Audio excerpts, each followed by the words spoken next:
Hello बच्चों, कैसे हो आप सभी लोग। आई होप आप सभी लोग बहुत अच्छे होंगे। मैं आप सभी का स्वागत करती हूँ अपने channel KV law in Hindi पर। हमने पिछली वीडियो में प्लांट क्या होता है, उसके क्या उद्देश्य होते हैं, क्या आवश्यक तत्व होते हैं, वो डिस्कस किया था। आज हम उसका सेकंड पार्ट देखेंगे कि वाद पत्र खारिज क्यों किया जाता है और उसको खारिज करने की प्रक्रिया क्या होती है। ठीक है, तो इसका आंसर हम स्टार्ट करते हैं। चलिए, इसका क्वेश्चन है, किन आधारों पर वाद पत्र खारिज किया जा सकता है। वाद पत्र के खारिज होने पर क्या प्रक्रिया होती है। तो इसका आंसर है, वाद पत्र का अस्वीकृत करना यानी रिजेक्शन ऑफ द प्लांट। आदेश 7 और नियम 11 के अनुसार न्यायालय निम्नलिखित आधारों पर वाद पत्र को अस्वीकृत कर सकता है यानी रिजेक्ट कर सकता है। ठीक है, तो पहला है इसका, जहां वाद पत्र किसी वाद कारण को स्पष्ट न करता कर सके या प्रकट ना करता हो, यानी कॉज ऑफ एक्शन कुछ इसमें बिल्कुल जरूरी नहीं हो, वो ना हो। ठीक है। सेकंड है, जहां वाद पत्र में दावाकृत अनुतोष का मूल्यांकन कम से कम करने के लिए या वादी न्यायालय द्वारा नियम की गई मियाद के भीतर मूल्यांकन ठीक करने के लिए न्यायालय द्वारा अपेक्षित होने पर भी वैसा करने में विफल हो जाता है। सेकंड है थर्ड है सॉरी, जहां वाद पत्र में दावाकृत अनुतोष या उचित मूल्यांकन किया गया है, लेकिन वाद पत्र ऐसे कागज पर लिखा गया है जो पर्याप्त रूप से मुद्रांकित ना हो, यानी जो एक लीगल पेपर होता है उस पर ही आप वाद पत्र दे सकते हैं, लिखित कर सकते हैं। और उसके अंदर जो आपकी कोर्ट फीस वगैरह वो सब मेंशन होनी चाहिए, इंपॉर्टेंट फैक्ट्स होने चाहिए, कॉज ऑफ एक्शन होना चाहिए कि आपका क्या कारण है जो जिसके लिए आप वाद लेके जा रहे हो, उसके लिए क्या क्या आपने अनुतोष मेंशन किया है, वो सभी कुछ पूरी डिटेल होनी चाहिए वाद पत्र के अंदर। ठीक है। थर्ड फोर्थ है हमारा, जहां किसी मुकदमा वाद पत्र में दिए गए बयान से कानून द्वारा वर्जित मालूम पड़ता है, यानी जहां पर कानून ने उसे वर्जित किया है, जिस कारण को अगर वो आपने मेंशन किया है वाद पत्र में, वो लिखा है, तो वो भी खारिज कर दिया जाएगा। परंतु आदेश 7 और नियम 11 के अनुसार मूल्यांकन की शुद्धि के लिए या अपेक्षित स्टैम्प कागज की आपूर्ति के लिए न्यायालय द्वारा नियम समय तब तक नहीं बढ़ाया जाएगा जब तक कि न्यायालय का लेखबद्ध किए जाने वाले कारणों से यह समाधान न हो कि वादी किसी असाधारण प्रगति के कारण से न्यायालय द्वारा नियम समय के भीतर और वर्तमान मूल्यांकन को शुद्ध करने या अपेक्षित स्टैम्प कागज के प्रदाय से रोक दिया गया है, और ऐसे समय को बढ़ाया जाना इनकार किए जाने से वादी के प्रति गंभीर अन्याय होगा।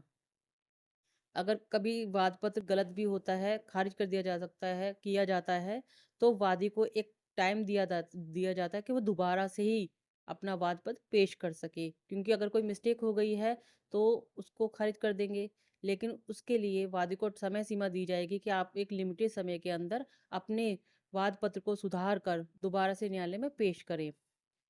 अब मैंने इसमें शॉर्ट फॉर्म में भी लिखा है कि क्या कारण है, क्या आधार है जिसके आधार पर हम एक वाद पत्र को न्यायालय द्वारा खारिज कर दिया जाता है।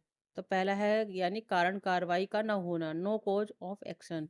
यदि वाद पत्र में कोई भी वैधानिक कारण कार्रवाई योग्य नहीं दर्शाया गया, यानी बिना कारण के ही किसी ने छोटी मोटी बात के लिए समय बर्बाद करने के लिए डाल दिया है केस, क्योंकि न्यायालय के पास में बहुत सारे केसेस ऐसे होते हैं जो पेंडिंग है, करोड़ों के उसमें कितने सारे केसेस हैं जो न्यायालय के पास पड़े हैं, छोटी छोटी बातों को लेकर जिसका कोई मैटर नहीं बनता है, उसको लेकर अगर आप न्यायालय के पास जाएंगे, अगर न्यायालय को लगता है कि वो आपके कोर्ट में मामला चलने योग्य नहीं है, उसमें कोई कारण शुद्ध नहीं है, तो उसको खारिज कर दिया जाएगा।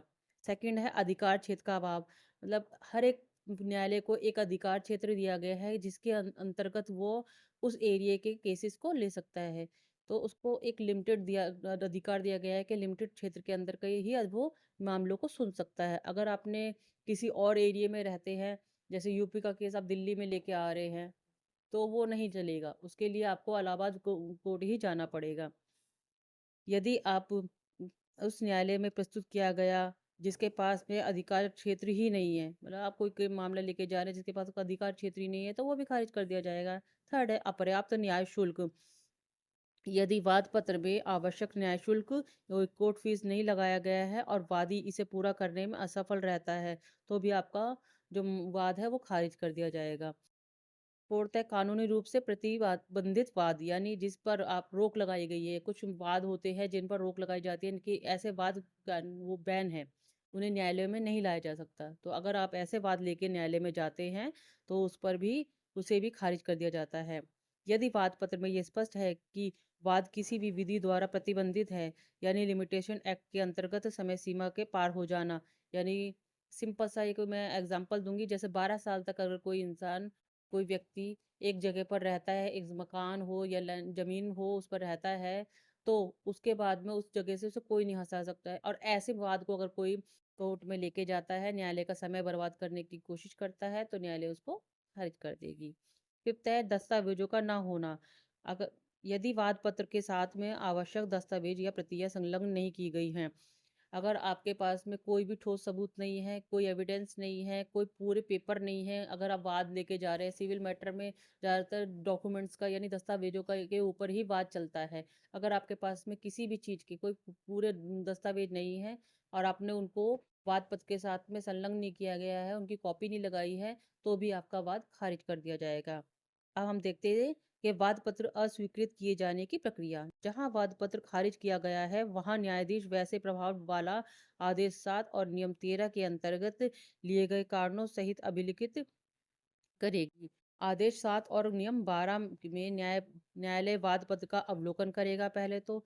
यदि ऊपर लिखित आधार पर दोष पाया जाता है तो न्यायालय वादी को नोटिस देकर उत्तर देने का अवसर देता है।